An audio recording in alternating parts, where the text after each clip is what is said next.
For part D, it says, determine whether f has a relative minimum or relative maximum, or neither at the point found in part C. So part C, we found that slope is 0, or horizontal tangent, at x equals pi over 2.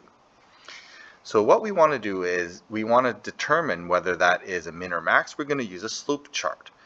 And to do that, we're just going to use some points. So one point that was already given in the other part was, at x equals 0, I'm just going to put in here, this is 0. This was a coordinate of 0 root 3, and we calculated the slope to be positive 1 over 4. Okay, we just plugged it into the derivative expression.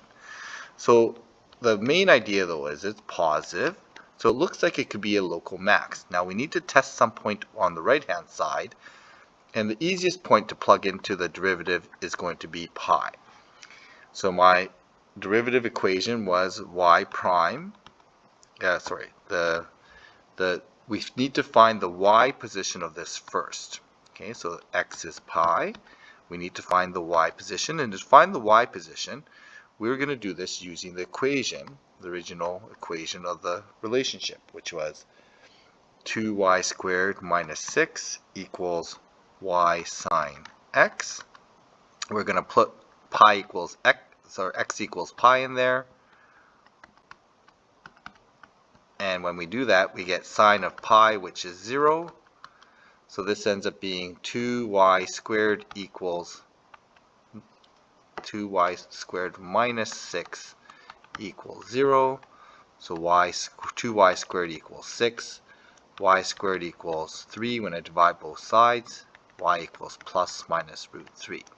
And again, we can just say that y equals positive root 3 because y, we had a restriction, y had to be greater than 0. So then this coordinate ends up being pi root 3.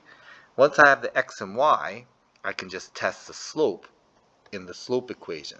So the slope at pi and root 3, putting into the slope equation, I get y is root 3 times the cosine of x, which is pi, over 4 times y, which is root 3, minus sine of x, which is pi. Okay, so then evaluating this, I get cosine of pi is negative 1, so I get negative root 3. Sine of pi is 0, so I end up with negative 1 over 4 as the slope value at pi.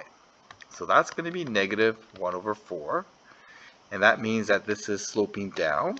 So looking at my slope chart, we can see that clearly this is a relative maximum. Okay, so my justification is my slope chart, so this is a relative max.